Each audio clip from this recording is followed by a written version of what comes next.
क्या कोई पिता अपने ही पुत्र की जान ले सकता है?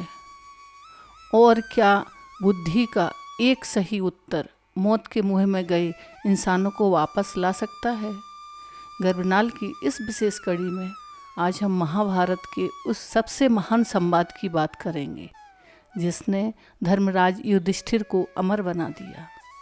मायावी सरोवर के किनारे जब युधिष्ठिर ने अपने चारों बलशाली भाइयों भीम, अर्जुन, नकुल और सहदेव को मृत पाया तो उनके पैरों तले जमीन खिसक गई, लेकिन विलाप करने की बजाय उन्होंने उस अदृश्य यक्ष की चुनौती को स्वीकार किया।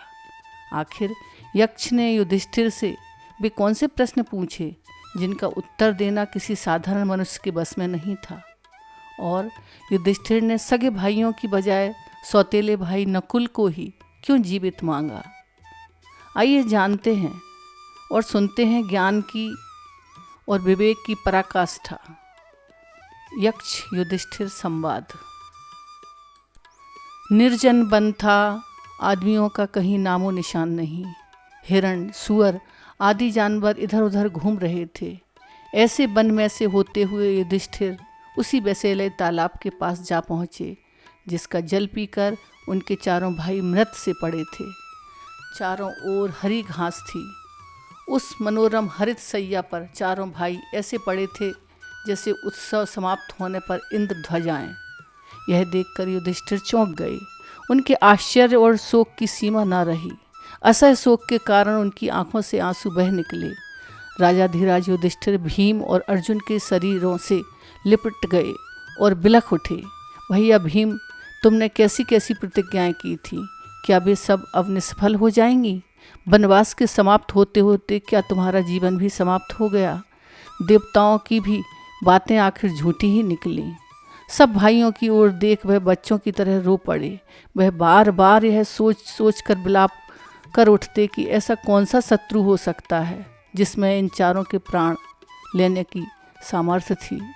फिर अपने आप को उलाहना देते हुए कहने लगे, मेरा कलेजा भी कैसा पत्थर का है जो नकुल और सहदेव को इस भांति मरे पड़े देखकर टूक टूक नहीं हो जाता।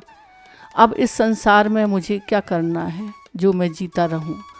कुछ देर यूं विलाप करने के बाद युधिष्ठिर ने जरा ध्यान से भाइयों के शरीरों को देखा और अपने आप से कहने लगे, यह तो कोई माया जाल का सा लगता है। इनके शरीरों पर कहीं कोई घाव नहीं दिखाई देता, चेहरे पर कोई परिवर्तन नहीं आया है। ऐसे दिखते हैं जैसे सोए पड़े हों। आसमान जमीन पर किसी शत्रु के पांव के निशान भी नहीं नजर आते। हो सकता है यह भी दुर्योधन का ही कोई षड्यंत्र हो। संभव है पानी में विष मिला हो। सोचते सोचते युधिष्ठिर भी प्यास से प्रेरित होकर तालाब में उतरने लगे। इतने में वही वाणी सुनाई दी, सावधान, तुम्हारे भाइयों ने मेरी बात को न मानकर पानी पिया था। तुम भी वही भूल ना करना। यह तालाब मेरे अधीन है। मेरे प्रश्नों के उत्तर दो और फिर तालाब में उतरकर प्यास बुझाओ। युधिष्ठिर ने ताड़ लिया कि कोई यक्ष बोल रहा है। उन्होंने बात मान ली और बोले, आप प्रश्न कर सकते हैं। यक्ष ने प्रश्न किया, सूर्य किसकी प्रेरणा से प्रतिदिन उगता है? ब्रह्मा की। मनुष्य का कौन साथ देता है? धैर्य ही मनुष्य का साथ देता है। कौन सा शास्त्र है जिसका अध्ययन करके मनुष्य बुद्धिमान बनता है? कोई भी ऐसा शास्त्र नहीं। महान लोगों की संगति से ही मनुष्य बुद्धिमान बनता है। भूमि से भारी चीज क्या है? संतान की कोख में धरने वाली माता भूमि से भी भारी है। आकाश से ऊंचा कौन है? पिता। हवा से भी तेज चलने वाला कौन है? मन। घास से भी तुच्छ कौन सी चीज है? चिंता। विदेश जाने वाले का कौन साथी होता है? विद्या। घर ही में रहने वाले का कौन साथी होता है? पत्नी। मरणासन वृद्ध का मित्र कौन होता है? दान, क्योंकि वही मृत्यु के बाद अकेले चलने वाले जीव के साथ साथ चलता है। बर्तनों में सबसे बड़ा कौन सा है? भूमि ही सबसे बड़ा बर्तन है जिसमें सब कुछ समा सकता है। सुख क्या है? सुख वह चीज़ है जो सील और सच्चे चरित्र का स्थित हो। किसके छूट जाने पर मनुष्य सर्वप्रिय बनता है? अहंकार के उत्पन्न गर्व के छूट जाने पर। किस चीज़ के खो जाने से दुख नहीं होता? क्रोध के खो जाने से। किस चीज़ को गवाकर मनुष्य धनी बनता है? लालच को। युधिष्ठिर, निश्चित रूप से बताओ कि किसी का ब्राह्मण होना किस बात पर निर्भर करता है, उसके जन्म पर, विद्या या शील स्वभाव पर। कुल या विद्या के कारण ब्राह्मणत्व प्राप्त नहीं हो सकता। ब्राह्मणत्व तो शील स्वभाव पर ही निर्भर होता है। जिसमें शील ना हो वह ब्राह्मण नहीं हो सकता है। जिसमें बुरे व्यसन हो वह चाहे कितना भी पढ़ा लिखा क्यों ना हो, ब्राह्मण नहीं कहला सकता। चारों वेदों का ज्ञान करके भी कोई चरित्र भ्रष्ट हो, उसे नीच ही समझना चाहिए। संसार में सबसे बड़ा आश्चर्य की बात क्या है? हर रोज आंखों के सामने कितने ही प्राणियों की मृत्यु के मुँह में जाते देखकर भी बचे हुए प्राणी जो यह चाहते हैं कि हम अमर रहें, यही महान आश्चर्य की बात है। इसी प्रकार यक्ष ने कई प्रश्न किए, युधिष्ठिर ने उन सब के ठीक ठाक उत्तर दिए। अंत में यक्ष बोले, राजन, मैं तुम्हारे मृत भाइयों में से एक को जिंदा कर सकता हूँ। तुम जिस किसी को जिलाना चाहो वह जीवित हो जाएगा। युधिष्ठिर ने पल भर सोचा कि किसे जिलाऊं, और जरा देर रुककर बोले, जिसका रंग सांवला, आंखें कमल सी, छाती विशाल और बाहें लंबी लंबी और जो तमाल के पेड़ सा गिरा पड़ा है, वह मेरा सबसे छोटा भाई नकुल जी उठे। युधिष्ठिर के इस प्रकार बोलते ही यक्ष ने उनके सामने प्रकट होकर पूछा, युधिष्ठिर, 10,000 हाथियों के बल वाले भीमसेन को छोड़कर नकुल को तुमने क्यों जिलाना ठीक समझा? मैंने तो सुना था कि तुम भीम को ही सबसे ज़्यादा स्नेह करते हो, और नहीं तो कम से कम अर्जुन को तो जिला सकते थे, जिसकी रणकुशलता ही तुम्हारी रक्षा करती रही है। तब क्या कारण है कि दोनों भाइयों को छोड़कर नकुल को ही तुम जिलाना चाहते हो? युधिष्ठिर ने कहा, यक्षराज, मनुष्य की रक्षा ना तो भीम से होती है ना अर्जुन से। धर्म ही मनुष्य की रक्षा करता है, और विमुख होने पर धर्म ही से मनुष्य का नाश होता है। मैंने जो नकुल को जिलाना चाहा वह सिर्फ इसी कारण कि मेरे पिता की 2 पत्नियों में से कुंती का एक पुत्र मैं बचा हूँ, और मैं चाहता हूँ माद्री का भी एक पुत्र जी उठे, जिससे हिसाब बराबर हो जाए। अतः आप कृपा करके नकुल को जिला दें।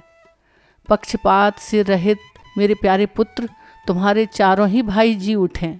यक्ष ने वर दिया। यह यक्ष और कोई नहीं, स्वयं धर्मदेव थे। उन्होंने ही हिरण का रूप धरकर पांडवों को बुलाया था। उनकी इच्छा हुई कि मैं अपने पुत्र युधिष्ठिर को देखकर अपनी आंखें तृप्त कर लूं और उनके गुणों और योग्यता की परीक्षा भी ले लें। उन्होंने युधिष्ठिर के सद्गुणों से मुग्ध होकर उन्हें छाती से लगा लिया और आशीर्वाद देते हुए कहा, 12 वर्ष के वनवास की अवधि पूरे होने में अब थोड़े ही दिन बाकी रह गए हैं। 12 मास जो तुम्हें अज्ञातवास करना है वह भी सफलतापूर्वक हो जाएगा। तुम्हें और तुम्हारे भाइयों को कोई भी नहीं पहचान सकता। तुम अपनी प्रतिज्ञा सफलता के साथ पूरी करोगे। इतना कहकर धर्मदेव इंद्र अंतर्ध्यान हो गए। वनवास की भारी मुसीबतें पांडवों ने धीरज के साथ झेल लीं। अर्जुन अपने पिता इंद्रदेव से दिव्यास्त्र प्राप्त करके वापस आ गया। भीमसेन ने भी सुगंधित फूलों वाले सरोवर के पास अपने बड़े भाई हनुमान से भेंट कर ली थी और उनका आलिंगन प्राप्त करके 10 गुना अधिक शक्तिशाली हो गया था। मायावी सरोवर के पास युधिष्ठिर ने स्वयं अपने पिता धर्मदेव के दर्शन किए और उनसे गले मिलने का सौभाग्य प्राप्त किया। पिता के समान ही पुत्र भी धर्मात्मा हुए।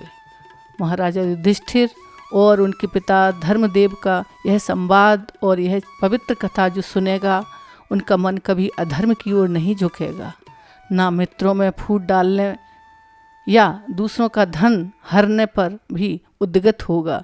इस कथा को सुनने वाले पराई स्त्री या पुरुष को चाहे नहीं करेंगे, न तुच्छ वस्तुओं की रक्षा ही करेंगे। महाभारत कथा में से यक्ष युधिष्ठिर संवाद की कथा सुनाते हुए जन्मेजय की महान महामुनि वैशंपायन ने उपरोक्त वाक्य कहे। यक्ष ने जब युधिष्ठिर के निष्पक्ष न्याय और अगाध ज्ञान को देखा तो वे अत्यंत प्रसन्न हुए। असल में वह यक्ष कोई और नहीं, स्वयं धर्मराज थे, जो अपने पुत्र युधिष्ठिर की परीक्षा लेने आए थे। उन्होंने न केवल चारों भाइयों को जीवित किया, बल्कि अज्ञातवास के कठिन समय के लिए उन्हें अदृश्य रहने का वरदान भी दिया। यह कहानी हमें सिखाती है कि धर्म केवल शास्त्रों में नहीं, बल्कि आचरण और निष्पक्षता में है। युधिष्ठिर का यह संवाद आज भी मानवता के लिए जीवन जीने की सबसे बड़ी नियमावली है।